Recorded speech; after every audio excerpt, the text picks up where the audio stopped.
अस्सलाम वालेकुम एवरीवन। आज मैं आप लोगों के साथ मदीना की ज़ियारतें और साथ में जो मस्जिद की एक्सपेंशन सेंटर है हिस्ट्री उसका व्लॉग शेयर करने वाली हूँ। तो वीडियो को अंत तक ज़रूर देखिएगा। आई होप आपको ज़रूर पसंद आएगी।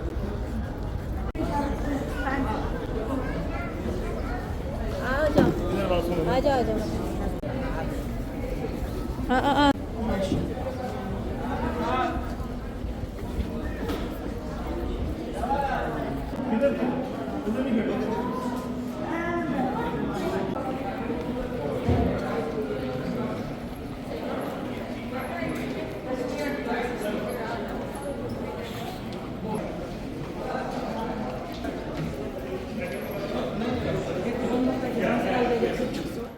स्क्वायर मीटर का इजाफा 6440 स्क्वायर मीटर। अब वो हुजरा जिसके अंदर 3 कब्रें हैं वो इनकी ज़माने में मस्जिद नबवी के अंदर शामिल हो गया। इस हुजरे की एक मुस्तकिल तारीख है, इसी हम स्क्रीन के अंदर देखें। अब वो तो बताएंगे।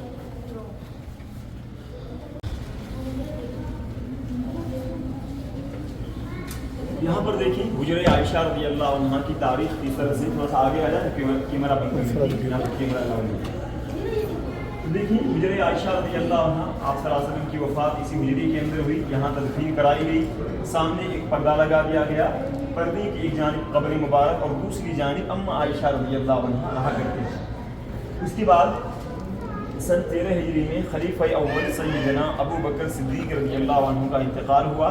उनकी भी तदफीन इसी हुजरे के अंदर यहाँ कराई गई। हज़रत अबू बकर रज़ी अल्लाह अन्हु के इंतकाल के बाद पर्दे को थोड़ा सा पीछे की तरफ हटा दिया गया और पर्दे के इस बाकी हिस्से को हज़रत आयशा रज़ी अल्लाह अन्हा ने अपने लिए ख़ास कर रखा था। उन्होंने कहा था कि कभी मेरा इंतकाल हुआ तो मुझे उसी हुजरे के अंदर दफनाया जाए। लेकिन हुआ ये कि जब हज़रत उमर रज़ी अल्लाह अन्हु की शहादत का वक्त करीब हुआ तो उन्होंने हज़रत आयशा रज़ी अल्लाह अन्हा से इजाज़त तलब की कि मेरे इंतकाल के बाद मुझे उसी हुजरे के अंदर मेरे दोनों साथियों के साथ दफनाया जाए। चुनांचे ऐसा ही हुआ। जब उनकी शहादत वाक़ई हुई, उनका इंतकाल हुआ तो उनकी भी तदफीन इसी हुजरे के अंदर कराई गई। इनके इंतकाल के बाद पर्दे को हटा दिया गया और पर्दे की जगह एक मुस्तकिल दीवार तामीर कराई गई। दोनों दीवारों के दरमियान ये जो छोटी सी जगह है ये सिर्फ 1.25 मीटर है और इसी जगह अम्मा आयशा रज़ी अल्लाह अन्हा ने अपनी ज़िंदगी का 35 साल गुजारा था। देखिए खिड़की आपको नज़र आ रही है। लोग कभी कभी आते, यानी मदीने के लोग आते, हज़रत आयशा रज़ी अल्लाह अन्हा से इजाज़त तलब करते और यहाँ आकर सलाम पेश करते। लेकिन जब आने जाने वालों की तादाद ज़्यादा होने लगी, लोगों का रश होने लगा तो ये खिड़की अब बंद कर दी गई। कब्रों की तरतीब इसी तरह से है। सबसे पहले नबी अलैहिस्सलाम, दरमियान में हज़रत अबू बकर और अखीर में हज़रत उमर फारूक रज़ी अल्लाह अन्हु। इसके बाद देखिए सन 58 हिजरी में हज़रत आयशा रज़ी अल्लाह अन्हा का इंतकाल हुआ। बकी अल-गरक़द, जिसे हमारे यहाँ उमूमन जन्नतुल बकी कहते हैं, वहाँ उनकी तदफीन कराई गई। हुजरे के अंदर एक दरवाज़ा था। अब इस दरवाज़े को उनके इंतकाल के बाद मुस्तकिल तौर पर बंद कर दिया गया। सन 58 हिजरी से लेकर सन 88 हिजरी तकरीबन 30 सालों तक ये हुजरा इसी शक्ल में बाकी रहा। इसके अंदर कोई तब्दीली नहीं आई।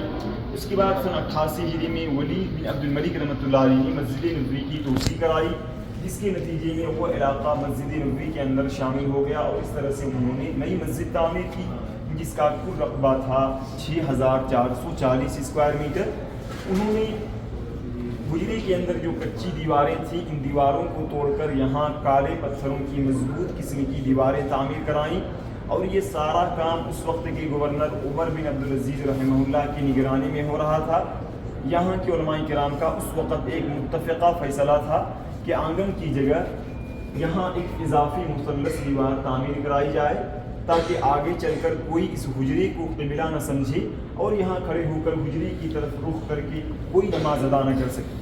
नबी अलैहिस्सलाम ने दुआ की थी, अल्लाहुम्मा ला तजअल क़ब्री वतनन युअबद, ए अल्लाह तुम मेरी कब्र को इबादत गाह न बनाना। उसी दुआ को सामने रखकर आंगन की जगह ये इजाफी मुसल्लस दीवार तामीर कराई गई। अब आप देखेंगे ये जो हुजरा है ये इसी शक्ल में है। अब इन दीवारों में न खिड़की है न दरवाज़ा है। इसके चारों साइड जाली या फिर ग्रिल लगाई गई है और इसी के ऊपर है गुंबद खज़रा। गुंबद खज़रा या फिर वो ग्रीन कलर का गुंबद, इसे पहली दफ़ा किसने तामीर कराया, इसे हम आगे देखें। बहुत अच्छा बताया। सारी वीडियो 86 हिजरी कहते हैं कि सन 886 हिजरी में भाई साहब कैमरा बनाया। सन 886 हिजरी में मस्जिद नबवी के अंदर आग लगी, जिसके नतीजे में काफ़ी सारा नुकसान हुआ, कई सारी चीज़ें ज़ाय हो गई। उस वक्त के सुल्तान थे अशरफ कायतबाई रहमतुल्लाह अलैह।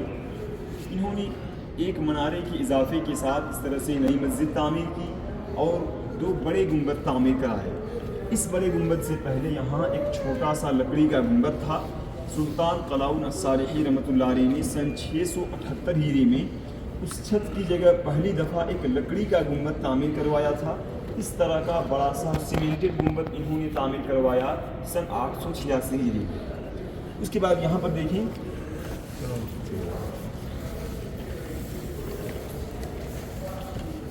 देखिए ये गुंबद फ़िलहाल हमारे नज़रों के सामने ग्रीन कलर की शक्ल में मौजूद है। इसके बारे में कहते हैं कि आज से 191 साल पहले जब यहाँ सुल्तान महमूद सानी रहमतुल्लाह अलैह का ज़माना था, इन्होंने इस गुंबद को ग्रीन कलर में तब्दील किया है, जो अब तक बाकी है और हमारी नज़रों के सामने है। इसी तरह देखिए ये छोटा सा गुंबद, जब आप सलाम पेश करने जाते हैं तो आपकी दाएं जानिब एक मिहराब आता है। वो जगह हज़रत उस्मान गनी रज़ियल्लाहु अन्हु की इमामत की जगह थी और उसी के ऊपर ये छोटा सा गुंबद तामीर किया हुआ है।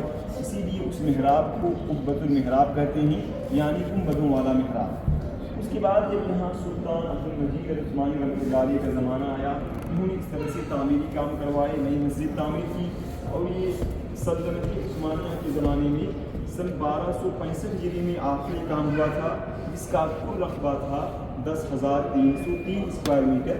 अब इसके बाद सऊदी हुकूमत का ज़माना, देखिए सल्तनत उस्मानिया के ज़माने में जो आखिरी काम हुआ था, इसी का एक हिस्सा आज भी बाकी है।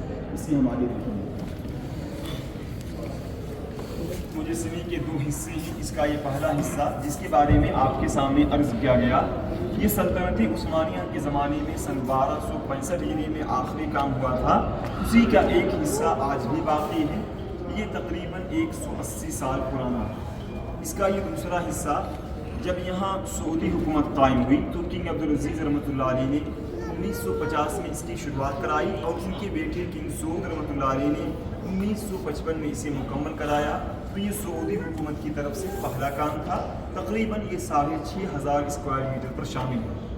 किंग सऊद रहमतुल्लाह अलैह के बाद किंग फैसल रहमतुल्लाह अलैह का ज़माना आया। शाह फैसल रहमतुल्लाह अलैह ने इसके अंदर कोई तब्दीली नहीं की, उन्होंने सिर्फ एक बड़ा सा सहन तैयार करवाया। देखिए दूसरे मुजस्समे में वो सहन उस ज़माने में 40,550 स्क्वायर मीटर पर शामिल था। फिलहाल जो हमारे सामने मस्जिद नबवी है, ये उससे पहले का मंजर है। इसी तरह से थी मस्जिद नबवी। इसके बाद जो तोसी हुई है वो हमारी नज़रों के सामने है, उसे हम आगे देखेंगे। माशाल्लाह के ज़माने में बीच का वो हिस्सा बाकी रखा गया और तीनों साइड से तोसी हुई। इनके ज़माने में यहाँ 6 मनारों का इजाफा हुआ। तो अब यहाँ मनारों की तादाद कुल 10 है। 27 की तादाद में ये बड़े गुंबद, इनमें चारों साइड दरवाज़ों की तादाद है 85। बाहर भी आपको छतरियाँ नज़र आ रही हैं। छतरियों की तादाद है 250 और एक छतरी के नीचे कम अज़ कम यहाँ 800 लोग नमाज अदा कर सकते हैं। मस्जिद नबवी के अंदर जैसे ही आप दाखिल होते हैं, आपके सामने सुकूनों का एक लंबा सिलसिला होता है, जो कि 6,000 हैं। लाइट्स लगाई गई हैं। लाइट्स की तादाद के बारे में कहते हैं कि 27,000 से ज़ायद।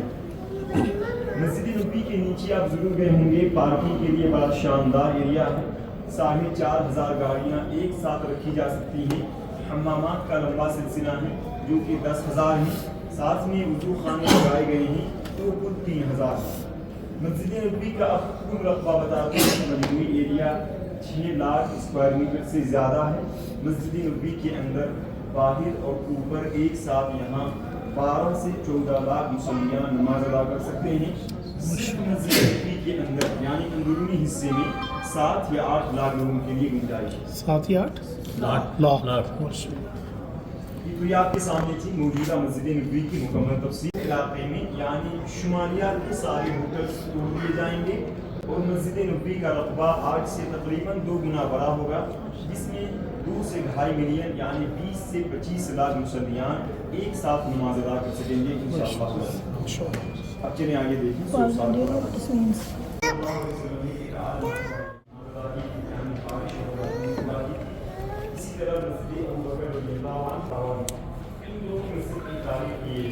कभी सहाबाए किराम ने यहाँ नमाज अदा की थी। अभी के बाद में चलकर इन्हीं के नाम पर मस्जिद यहाँ पर तामीर की गई। इस बार देखिए ये बकरी अकबर जिसे हमारे यहाँ मंदिर में बकरी कहते हैं, इसके दो हिस्से बड़े से हिस्से में तकरीबन 10,000 सहाबाए किराम का लिखा है। वो आगे बड़े के लिए खास था, इसके अंदर ये इस्लाम की अजवाज मुतहरा का नाम बनी वगैरह में 100 साल पुराना ये मदीना 100 साल पहले की आबादी किसी से फिलहाल आपको कुछ भी नजर नहीं आ रही। ये पूरी सारी आबादियाँ हटा दी गई हैं और इसका 85% हिस्सा इसके नबी के हाथ में होता है। इसके नबी की ज़ियारत के बाद से इससे ज़्यादा अल्लाह ताला हमारी और आपकी ज़ियारत कबूल फरमाए। तो ये तो हो गया सिलसिला मस्जिद की जो एक्सपेंशन था उसका। और इधर बाद में इन्होंने एक गिफ्ट शॉप बनाई हुई है, वहाँ से आप निकलते हैं तो बहुत सारी ऐसी चीज़ें इस्लामिक डेकोर वगैरह मिल जाता है। तो अब हम जा रहे हैं ज़ियारतों की तरफ मदीना की, तो वो भी अब आपको दिखाती हूँ। तो गाड़ी हमें लेने आ गई थी टाइम पे और हम लोगों ने जाना था, तो अभी हम लोग आगे जा रहे हैं। ओहद के पहाड़ पे सबसे पहले जाएंगे। इसकी हिस्ट्री तो आपको पता ही है, ग़ज़वा-ए ओहद हुई थी, यहाँ पे मुसलमानों का बहुत नुकसान हुआ था, जंग थी हिज़्ब अस्लम के ज़माने की। उनके चचा जो थे हज़रत अमीर हमज़ा वो भी शहीद हुए थे। और यहाँ पर शोहदाओं का कब्रिस्तान भी है और मस्जिद शोहदा भी है, उनके नाम से बनाई हुई है। सब आप देखिए।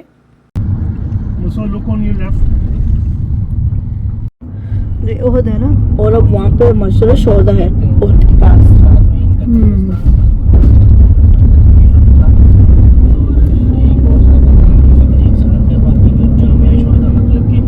यहाँ जाना हुई थी ना, इधर लोग खड़े हैं। तो ये मस्जिद शोहदा है और इधर ही हम लोग गाड़ी पार्क करेंगे और आगे जाएंगे। डाल देते हैं, ये पकड़ो भाई, अब एमन आप पकड़ो बड़ा।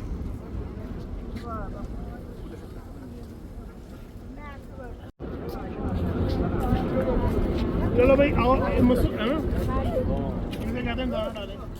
ये दाना सारा जो है ना इनको ऐसे फेंकना है, ये देखो नीचे से पकड़ के ना। मैं बेटा खोलता हूँ, उसको कोई देना।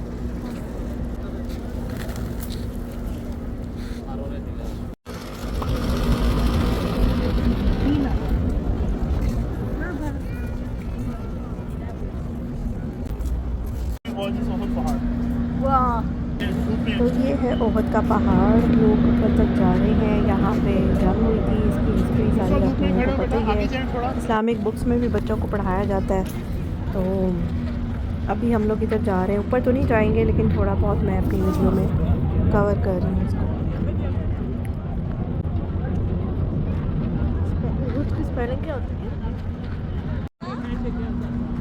जो एक्चुअली शोहदा की कब्र है वो राइट में है।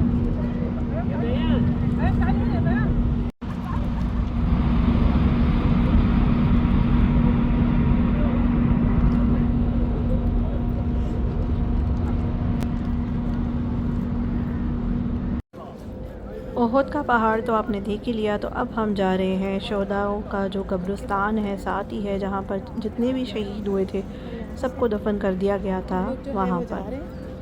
शोहदाओं के कब्रिस्तान में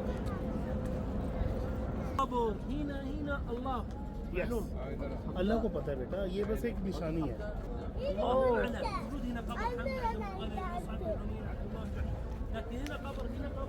अब गाड़ी में वापस जाने का टाइम हो गया था क्योंकि आगे ज़ियारतों पे जाना था। निकलना है तो जरा टेम्परेचर डिफरेंस कम हो।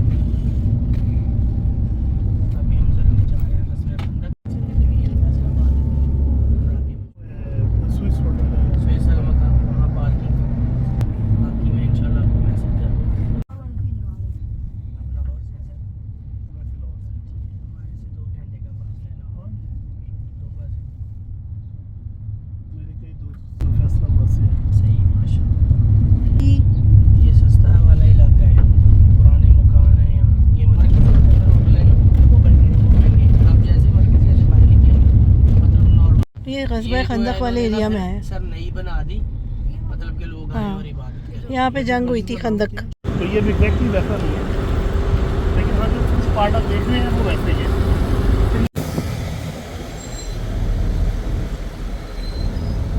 याद नहीं आ रही।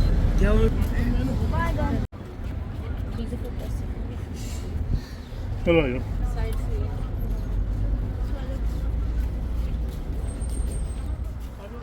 तो यहाँ पर लोगों ने पनाह भी ली हुई थी ना, तो इधर हज़रत उमर की मस्जिद है जहाँ पे वो नमाज़ पढ़ाते थे। 7 मस्जिदें हैं इस जगह पर।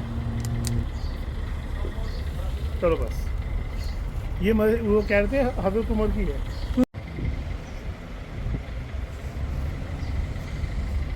आगे जो ऊपर नज़र आ रही है ना वहाँ, वो हज़रत अली की है। तो ये देखें जी, यहाँ पर हज़रत अली की होती थी वो जमात वगैरह कराते होंगे, तो ये उनका एरिया है। अब इसके साथ एक और एरिया है जहाँ पे हज़रत फ़ातिमा ने पनाह ली हुई थी अपने बच्चों के साथ, वो भी अभी आपको दिखाती हूँ मैं। तो पता होगा कि वो कैसे छुपी, और अभी एक चीज़ कैसे क्या बन गई है। तो ये वो जगह है जहाँ पे हज़रत फ़ातिमा ने यहाँ पर अपनी पनाह ली हुई थी जंग के दिनों में अपने बच्चों के साथ, और यहाँ पे इसको उन्होंने फेंस भी कर दिया। खूबसूरती तो है।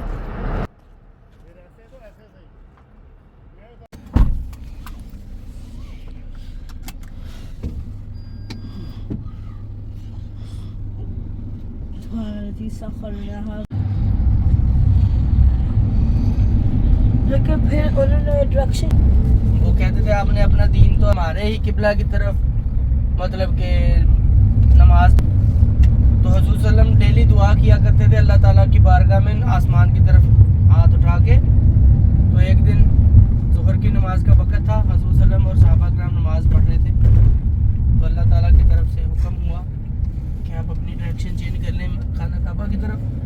तो नमाज पढ़ते हुए हुजूर सल्लम ने खाना काबा की तरफ रुख चेंज किया, और पीछे जो आपके सहाबा किराम थे उन्होंने भी आपके पीछे ही रुख चेंज कर लिया। and that's how everybody got into the habit. वो ना कम 10 सहाबा किराम थे, बशरा भी बोलते हैं उनको, उनकी ज़िंदगी में ही जन्नत की नबीद सुना दी गई थी। मतलब उनको बोल दिया गया था कि आप उनकी ज़िंदगी में कि आप जन्नती हैं। एक तरफ से उनका मतलब ईमान टेस्ट किया गया कि वो हुजूर सल्लम के पीछे उन्होंने किबला फॉलो किया उन्होंने हुजूर सल्लम को, क्योंकि फॉलो तो वो पहले भी करते थे सहाबा किराम। हुजूर सल्लम ने रुख चेंज किया तो उन्होंने उनके पीछे ही चेंज कर लिया, तो इसलिए अल्लाह ताला ने उनको अशरा मुबशरा, मतलब कि उनकी जन्नत की नबीद सुना दी गई कि आप जन्नती हैं उनकी ज़िंदगी में।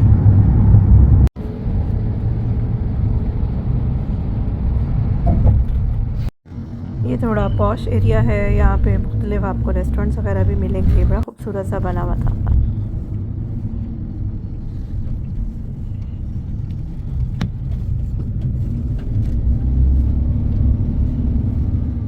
अब हम आ गए हैं मस्जिद क़िबलतैन में, और यहाँ पर क़िबले की डायरेक्शन जो थी वो चेंज हुई थी ना, तो हज़रत वसल्लम ने डायरेक्शन चेंज की थी मस्जिद अक्सा से काबा की तरफ। तो अभी हम यहाँ पर नफिल अदा करेंगे।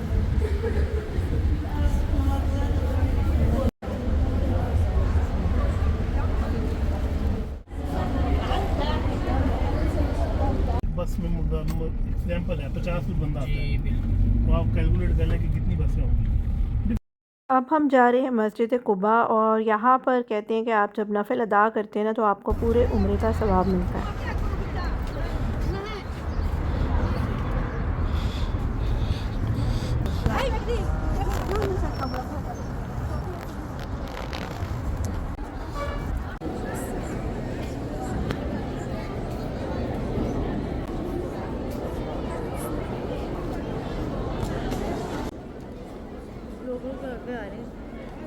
मैं इसलिए साइड पे आई हूँ।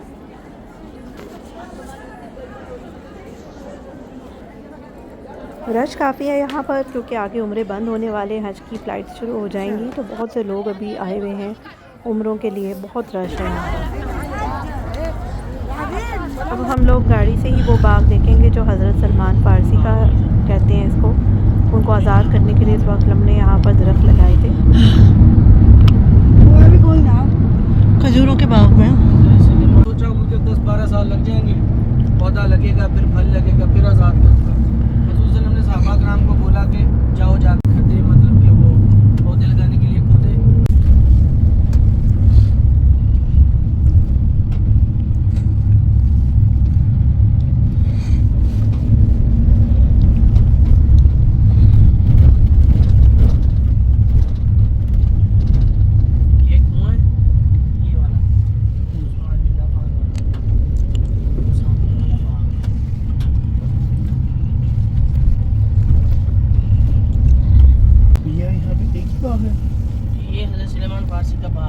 बाग तो बहुत है, की निशानी मतलब कह लें ज़ियारत है एक किस्म की। ये वो वाला बाग है और ये हज़रत उस्मान बिन अफ़ान वाला कुआं है। इतने पर हज़रत उस्मान गनी ने लेकर कुफार से लेकर मुसलमानों के लिए वक़्फ़ कर दिया। अभी हम बात में अंदर जाते हैं।